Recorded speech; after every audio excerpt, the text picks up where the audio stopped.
Hello everyone, let's all come together in the pantry to celebrate the Independence Day of India and Pakistan. What a great occasion. We're going to bring together two divorced people to celebrate their separation. Put your hands together for the very funny Vernon Rodrigues. Let's go.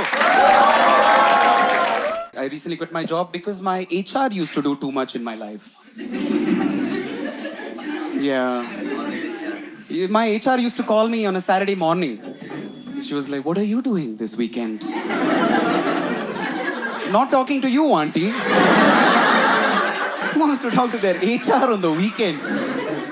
I'll be honest, okay? I used to work in Dubai. I used to work in Dubai in an MNC. And then I quit that job and I moved to Bangalore. I started working in an MNC here. And there was one big difference, okay? Because the MNC in Dubai, it was actually an MNC.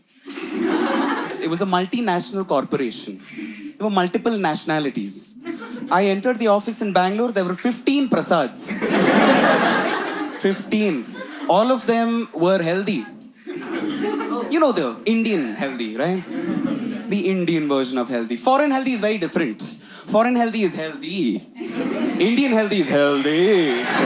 Oh, you guys were with me on that, huh? Oh. All shameless. But all the prasads, every time I'd cross the prasads in the office, they'd always be talking about a trip that they're planning. It's a work trip to Thailand for business synergy. That's what they call it. And they always go to Thailand with the same kind of clothes. One tight white t-shirt with floral patterns everywhere. Kolhapuri chappal. Tight shorts, which they don't call shorts. They call it 3/4. Yeah, in India, we don't call anything that way. It's 3/4. That's the first piece of clothing in India that's named after the size of the clothing. 75% the tailor gave, remaining 25% you only stitch. One pant CTC. And then the government takes 1/4. 3/4 is in hand. That's because we Indians, we don't like bullshitting. We like to get to the point. You guys know about a thing called a tank top? Yeah. You know what we call it in India? Sleeveless. What is it? Sleeveless. What does it do? Sleeveless. It's a very cool thing, man. But every prasad, goes around Thailand with the same costume. It's like they're a boy band. I call them the Backstreet Bhaiyas. I'm not proud of that either. But the difference was that in Dubai, I would have to speak to different nationalities in a different way. Like if there was an American, I'd be like, "Hey bro, what's up?" If there was an Australian, I'd be like, "Hey mate." If there was a Pakistani, I'd be like, "Bhenchod." You get me? Last year, okay, my HR wanted to celebrate Independence Day in the office. So I was like, you can't celebrate Independence Day, For us, people died. It's a partition day also, right? It's a sad day. I'm telling this to my HR. She's like, "It's okay. We'll put balloons in the office." And I was like, why are you messing around with the Indians, dude? Go mess around with the Japanese guy in the office, Let's do a Hiroshima Nagasaki party. Let's put a bomb in the cake. They cut it, it'll explode. They remember everything. So she didn't listen to me, okay? Next day, she sends out an email to the whole company. She was like, "Hello everyone, let's all come together in the pantry to celebrate the Independence Day of India and Pakistan." What a great occasion. We're going to bring together two divorced people to celebrate their separation.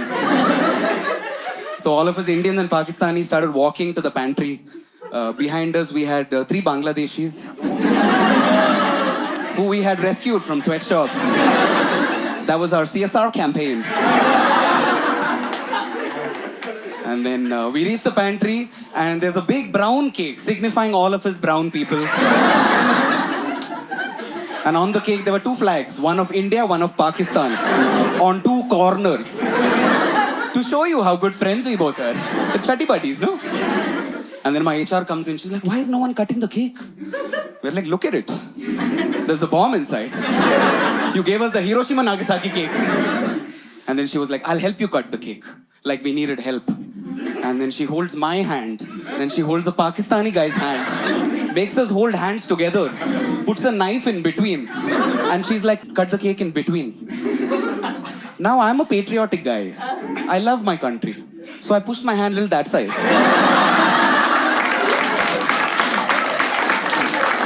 I did this for us. Okay.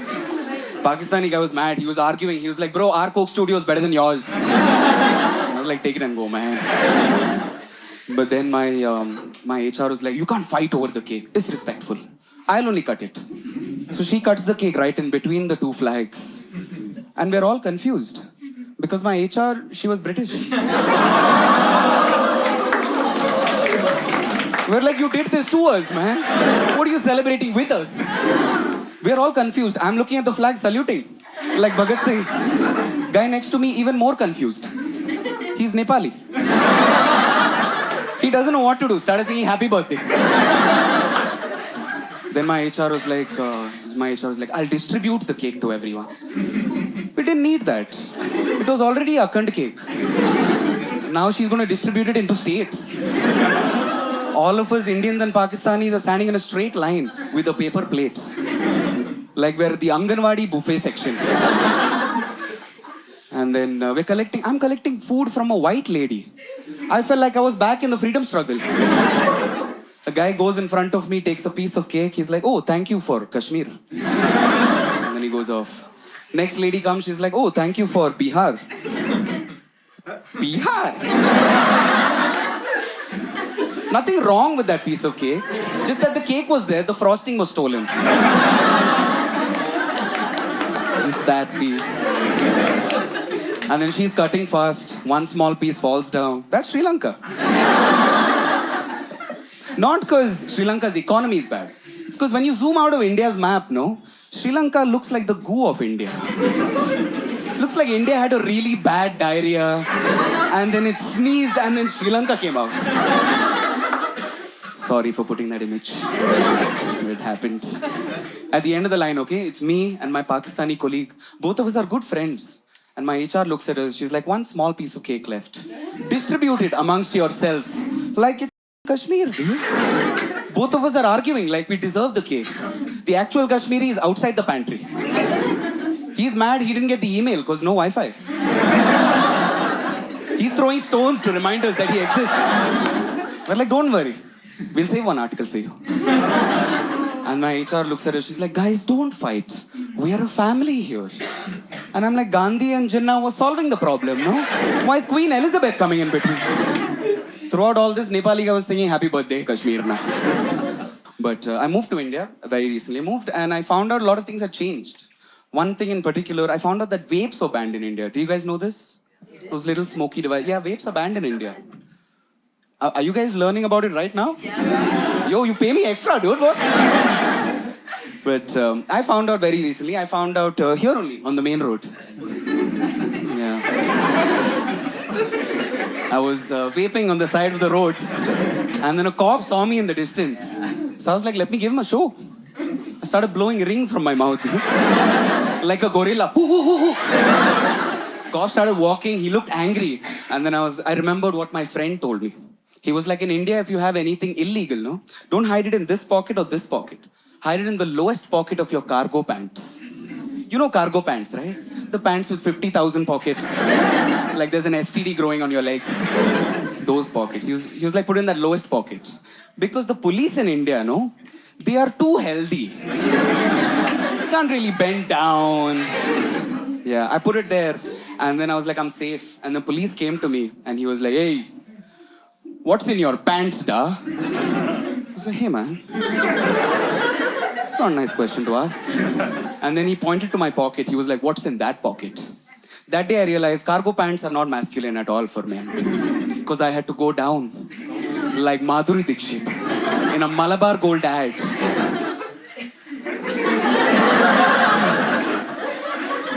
Like as if that's not embarrassing enough. The other option is far worse. When you're standing, you have to lift your leg. I look like a Disney princess. Yeah, sure.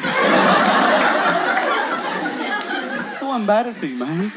And then the cop came to me and then he was like, I'll have to take you to the police station. Now, I'm not afraid of going to the police station because I speak Kannada.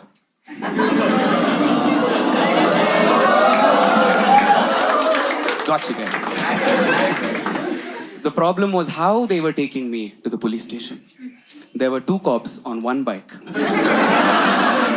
Both were fat. Both their guns had occupied 125% of the bike seat. I didn't know where to sit, so I go to the back. I tried to sit in the back. There also it was leaking. They're gone only. So I go to the front and I'm like, where do I sit, sir? He was like, you will sit between us. Lovely hospitality, dude. I'm no longer a passenger. I'm a courier now. You can book me on DHL. So I put my hand in between these two and then I split them. And now I have to sit fast because the guy in the back, I'm holding his stomach behind. Like that. I sit like I'm putting on a tight jeans pant. Like a proud gay man, I sat. Guy behind me, okay, he's adjusting, getting closer to me. And when he's fit, his mouth is here. He's like, ah. I'm like, hey. Chill, bro. I'm in this position and then I leave my hand. This guy's stomach starts forming a thermocol shape around me. Like that Amazon fragile packaging. They are moving me with Z plus security. I'm the first guy on a bike with airbags. Front and behind, choking me. That's when I realized all three of us as a unit not doing very well. Because I'm wearing all green. These two are wearing all brown. It's brown, green, brown. We look like a harabara kebab burger. Bike starts moving. In the distance, I see a speed bump. I was like, God help me. They're going to launch me like a Diwali rocket. We go over the slope. This burger dismantles right there. Guy at the back is off the bike. Along with him, I'm almost off the bike. To save my life, I grab the guy in the front by the love handles.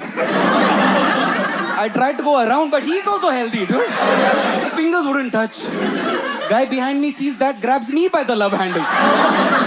I have nothing here. He grabbed me by the kidneys. Like a forklift. Now we're going down the slope. Guy behind, his entire body weight goes into me. Because of that, I go 5% up the ass of the guy in the front. I close my eyes. I'm like, God, please don't give me a boner. God, please don't give him a boner.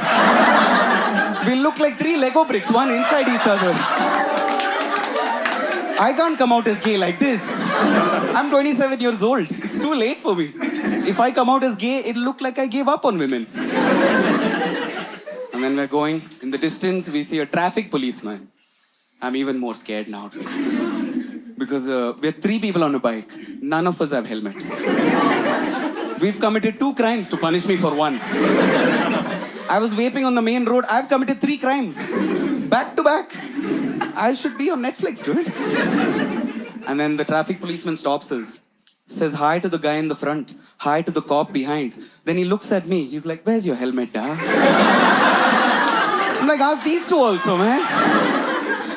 Then again he looks at me. He's like, where's your license, da? I'm like, stop asking dumb questions. I'm not even on the bike. Because of the pressure between these 2, no? I'm floating on the seat. I'm traveling like Aladdin and the magic carpet. It's a whole Disney movie here, man. And then the bike starts moving and he looks back and he's like, now I'll take a bribe from you. So I was like, of course, what a polite guy. We go to the first ATM because I didn't have change. Go to the first ATM, there's no money in the ATM. So I come outside, I'm like, sir, there's no money. He looks at me, he's like, government? Bro, you are the government. Then he takes me to a second ATM. And now I get money, so I'm excited. So I come outside and I'm like, we got the money. These 2 cops also start celebrating. We look like we robbed the bank. Me and 2 cops outside SBI Bank. After that, we reach the police station. Both the cops have become really nice to me. Because I paid their monthly subscription. They catch a cab. They put me in the cab. They give me my vape back. So that they can catch me again next month. And then they pay for my cab also. Yeah, with my own money. And before I left, no, they looked at me and they were like, get home safe, macha. I felt like a prostitute, dude. I felt like the whole Bangalore department me over. That's been my time, guys. My name is Vernon Rodrigues.